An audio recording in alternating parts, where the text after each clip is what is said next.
Heto na ang pasabog na balita. Arestado na ang umano'y gunman na sangkot sa madugong pag-ambush kay Congressman Rodante Marcoleta. Matapos ang ilang linggong pagtugis ng mga awtoridad, nahuli sa isang operasyon ang suspect na agad iniharap sa media. Sa kanyang paunang pahayag, inamin umano ng gunman na siya ay inutusan lamang at ang mas nakakagulat, itinuro niya si dating Senate President Vicente Tito Sotto bilang utak sa krimen. Ayon sa mga investigador, may mga lumabas na komunikasyon at transaksyon na mag-uugnay umano kay Sotto sa planong pag-atake. Sa isinagawang interogasyon, sinabi ng gunman na may malalim na dahilan sa likod ng ambush na posibleng may kinalaman sa mga isyung pampolitika at personal na alitan. Gayunpaman, tumangging magbigay ng karagdagang detalye ang mga pulis habang patuloy pa ang mas malalim na investigasyon. Samantala, agad namang itinanggi ni Sotto ang lahat ng paratang at tinawag itong isang malinis na paninira. Sa ngayon, mahigpit na binabantayan ang kaso dahil sa bigat ng mga akusasyon at sa mga personalidad na nasasangkot dito. Si Congressman Marcoleta naman ay patuloy na nagpapagaling at nagpasalamat sa mabilis na aksyon ng mga otoridad. Habang nagpapatuloy ang investigasyon, maraming mamamayan ang umaasa na lalabas ang buong katotohanan at makakamit ng hustisya ang biktima. Abangan ang susunod na mga update sa kasong ito na patuloy na gumigising sa atensyon ng publiko.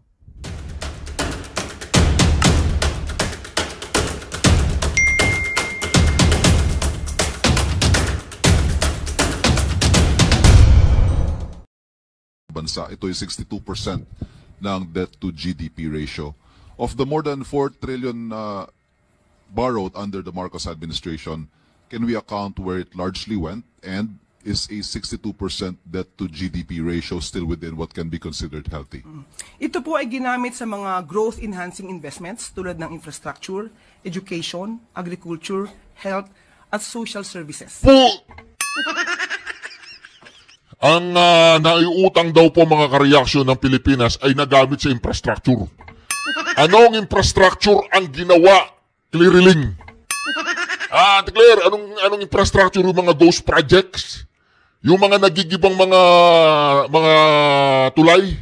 Yung mga nagigibang mga flood control? Ayun, si Saldico nawawala na. O dinala daw dyan sa may Malacanang, sa may Aguada. Yung ba yung mga infrastructure project mo? Alam mo, Auntie Claire, tutuusin ha, magkano ba ang binabayad sa'yo ng amo mo at kaya mong, para sa akin ha, pagkakanulo na sa bayan ng ginagawa mo, Auntie Claire? So, para sa akin ha, pagkakanulo na sa bayan ng ginagawa mo. Alam mo, walang nangyari. Alam mo, walang mga infrastruktura. Puro korupsyon. Makikita po natin kung ano ang mga tinulong ng Pangulo at ng pamahalaan sa mga farmers natin. Yung mga farm to market na nawawala. Mga farmers, ngayon 8 pesos ang kilo ng palay. Yung ba ang tulong? Tapos kung hindi pa magkakaroon ng lindol doon sa Davao, kung hindi pa magkakaroon ng lindol doon sa Cebu, kung hindi pa magkakaroon ng sa kuna, hindi nila matitikman yung bulok na 20 pesos ng bigas na Di ba mga kareaksyon? Di ba? Sa bagay si Auntie Claire, nagpapatawa yan, no? Nagpapatawa si Auntie Claire. Oo, nagpapatawa yan. Ako po mga kareaksyon, mantagin po ninyo, ha? Magaling palang magpatawa si Auntie Claire. Mga infrastructure, ganun po kagaling magpatawa si Auntie Claire. Mga infrastructure daw. Ha? Nasaan yung mga infrastructure? Nasaan yung mga infrastructure na nawawala? Ang galing po mga kareaksyon ha. Naitulong ni Bongbong Marcos. Grabe po yan mga kareaksyon ha. Sige, tuloy natin mga kareaksyon ha. Tuloy natin ang kanyang mga kasinungalingan. Ito po ang dakilang tagapagsinungaling ng Malacanang. Sa mga mangingisda po natin. Mangingisda? Binobomba ng China? Pati po itong pagpapataas din po ng mga ayuda at tulong sa ating mga kababayan. Yung ayuda na yan ang nakatarantado. Diyan talaga ang pinakamadaling magnakaw sa ayuda na yan. Diyan sa pinakamadaling mangurap sa ayuda na yan. Doon sa AKAP, AIX, tupad, dyan pinakamadaling mangurap. Kita niyo po yan. Nakita namin!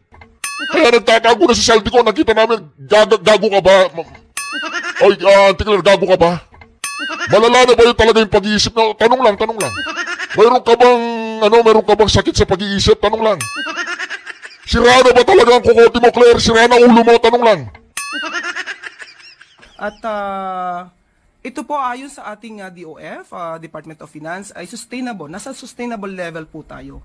At dahil po ang... Sustainable level? 1.7 trillion ang nalugi ng Philippine stocks. Sustainable level yun? 58 na ang dollars?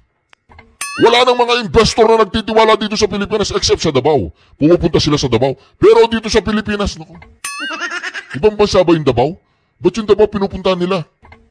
70% po ang international threshold for the debt to GDP ratio. So, nandun pa po tayo dahil sabi nyo nga po, nung nakaraang taon, nasa 60.2, kung di ako nagkakamali, 60.7%, pero ngayon mukhang tumaas ng konti.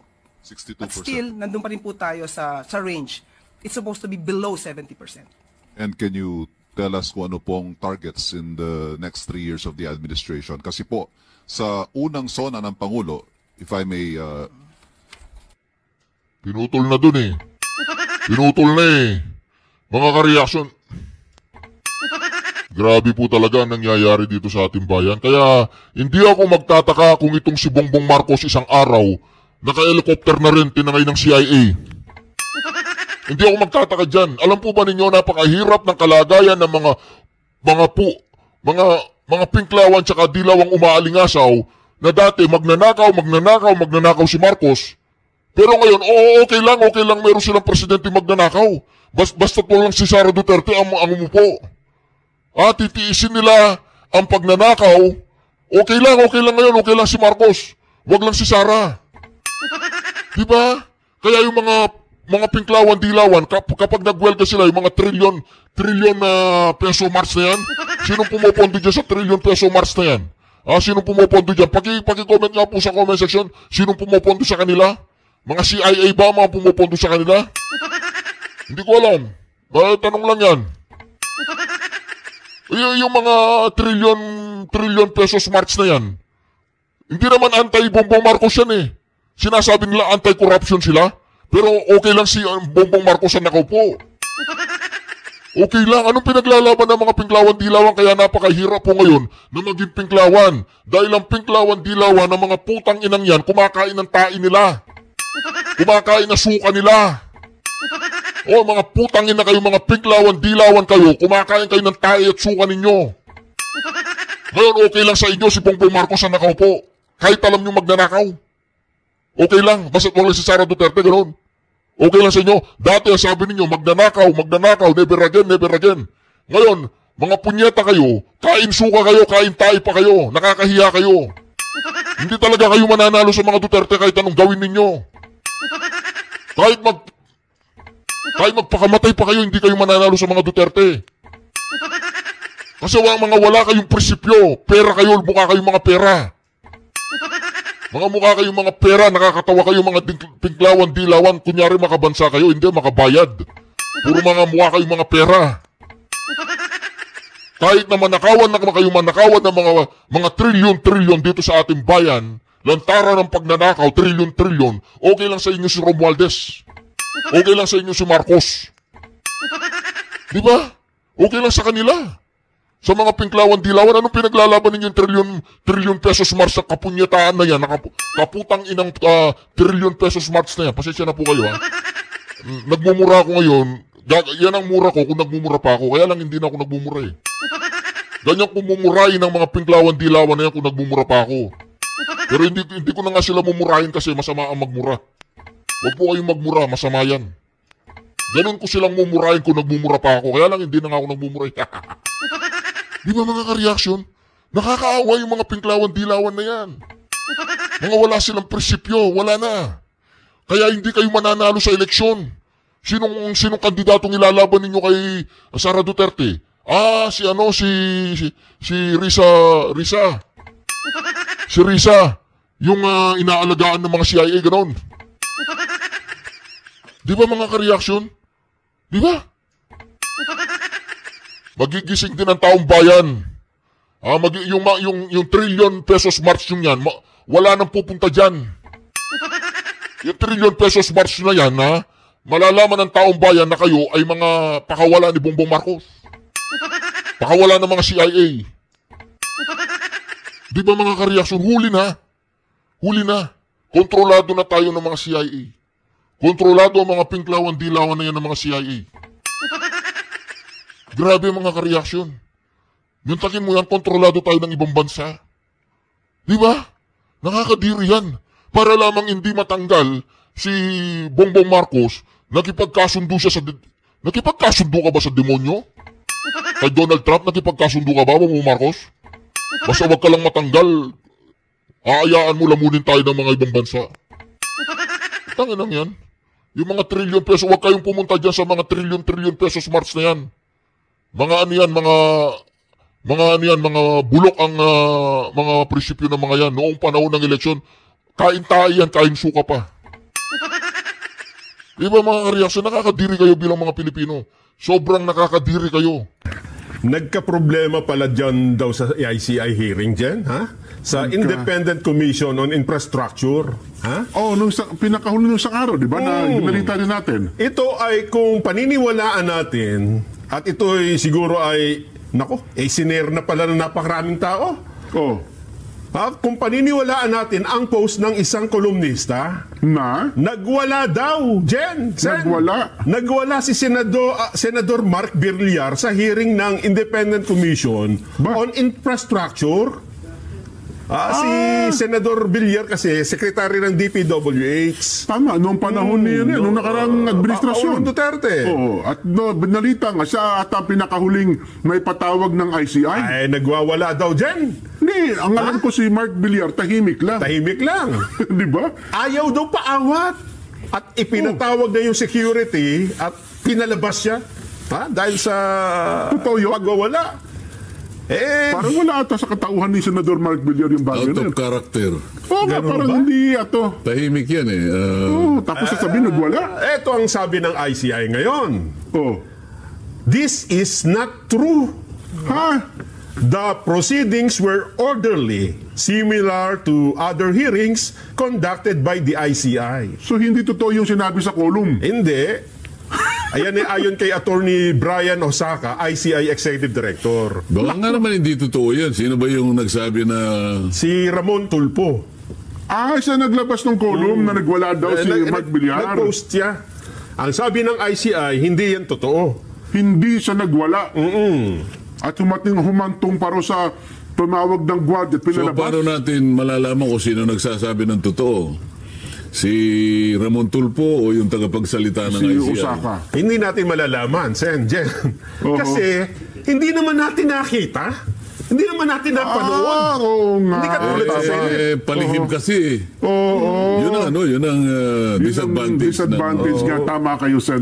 Kaya yung mga tao, gustong-gusto nila talaga na nakikita. Para sa ganon, walang patutsadahan na ganyan. So kung ito pala'y naka-live stream na, Son. Walang makapaglalabas ng maling informasyon. At maalalaman natin kung sino nagsasabi ng totoo. Kaya ang sabi nga namin ni Jensen kahapon mali yung dahilan ng ICI na hindi nila inilalabas ito kasi baka magamit kung saan-saan. Yung public, trial by publicity daw nanganganib Lalong magagamit kapag hindi natin napapanood. Hindi, kasi kapag ang pinag-uusapan itong lawak at saka yung magnitude ng pagkakawaldas ng pera ng bayan, pagkatapos ang gagawin mong taga-usig, palihim silang nag-iimbestiga. Yan, Pagmumulan lang ng pagdududa yan gaya niyan. Paano natin masasabing sino nagsasabi nga naman ng totoo, no? Alangan naman sabihin natin nagsisinungaling si Montulpo. Bagamat sa mga nakaraan, ginawa na niya, di ba? hindi mo rin naman masasabing totoo ang sinabi ni Kate Osaka kasi wala rin para tayong katibayan. kwento sa kwento, tama ka. Dapat talaga open na open yan. Dapat nakikita ng taong bayan yung ginagawang pagsisiyasat dyan. Tsaka harap-harapan talaga, hindi yung sasabihan mo sila pagkatapos sa Twitter lalaban. Sinasabi lang naman, magsasalita sila, almost all senators had insertions. Sabi, ganun, ano. Nagkaroon ng negative na connotation yung salita na yan dahil nga yung mga insertions, yan ang naging dahilan kung bakit nagkaroon maanumalyang paggawa ng flood control dahil sa mga insertions na yan. Pagkatapos babanggitin niya na, sa plenary kanya, bubusisiin ko yan. At malalaman natin kung paano, bakit pinayagan yan. At ibig sabihin, pagka ganun ang pananalita, parang masama talaga eh. Ayun na nga Kasi po, sir. bubusisiin ko yan.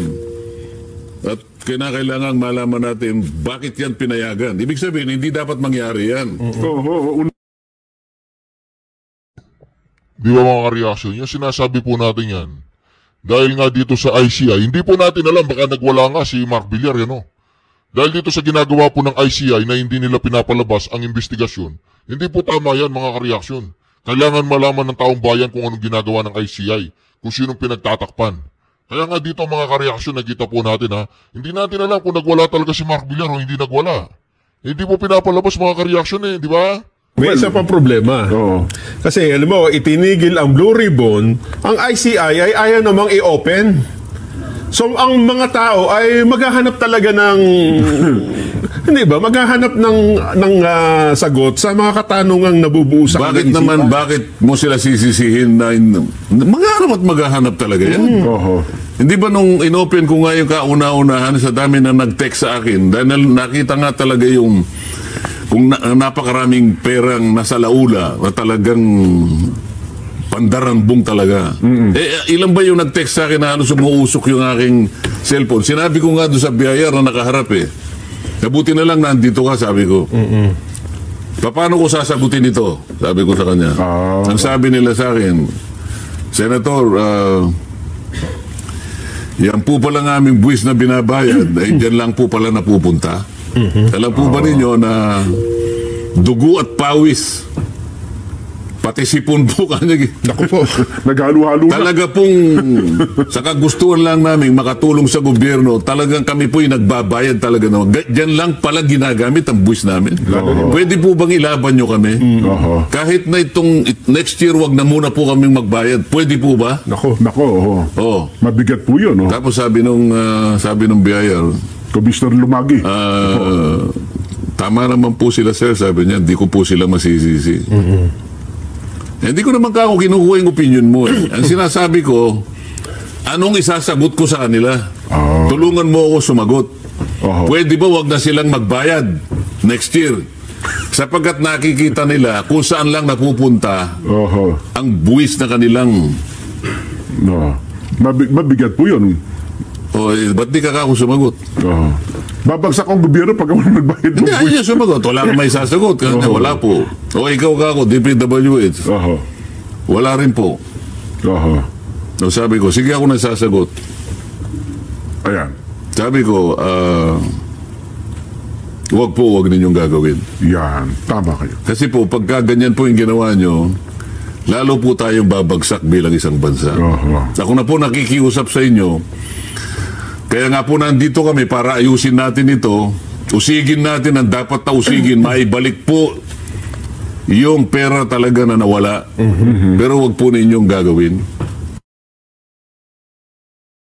Sa budget, ayaw ko kung nandun kayo, sa budget deliberation, meron din palang mga ghost projects sa DA, sa Department of Health, at saka DOH. Ang sinabi ko nga sa iyo, itong kwenta nating 1 trillion, na bali ito yung taba sa tao, DPWH lang. Ano ba yung kwenta ko? 30% ng ating kabangbayan na uuwi sa korupsyon. 30%, ikatlong bahagi. Kaya nga utang na tayo ng utang Isip-isipin mo. Next year, ano yung budget natin? 6.7 trillion. Oho. Magkano ang projected revenue? Oh, Nelson. Ikaw ba magbabudget ka 6.7 trillion next year, ha? 2026. Ang projected revenue mo 5 trillion. Oh, Hindi, kapos. kulang ka ng 1 trilyon. Utang ka. 1.7 trillion. Utang ka talaga. Oh, ilan yun, di ba? Opo. Katakot-takot na utang. Speak of tungkol pala dyan, Nelson, kayo ng umaga kasi may nabalita tayo at ginamit natin yung balita tungkol dun sa pagdinig nung humaharap sa budget hearing ang DND na tinatanong ng Senador Sherwin Gatchalian na tungkol dun sa pondo din nilaan sa mga barracks. Yung TICAS. Yung TICAS. Program. Yes, naglabas po na pahayag ngayon ng AFP. Statement. Sabi niya, the Armed Forces of the Philippines strongly denies and condemns the malicious claims circulating online alleging the existence of 15 billion pesos military growth project from 2023 to 2025. These accusations are completely false, irresponsible, and clearly intended to discredit the AFP and its leadership. For the record, there are no ghost projects in the AFP. The AFP neither implements nor receives funds for infrastructure projects. All military facilities constructed under the Tatag ng Infrastruktura para sa Kapayapaan at Seguridad o TICAS program are funded and implemented by DPWH of Public Works and Highways o DPWH, while the AFP identifies and prioritizes project based on operational needs such as barracks, training facilities, and headquarters building. The funds are released directly to the DPWH, not to the AFP. The AFP merely serves as the end user of recipient of completed projects which are subject to DPWH procurement, engineering, and auditing processes. Yun daw po ang kanilang pahayag. Well, Yan nga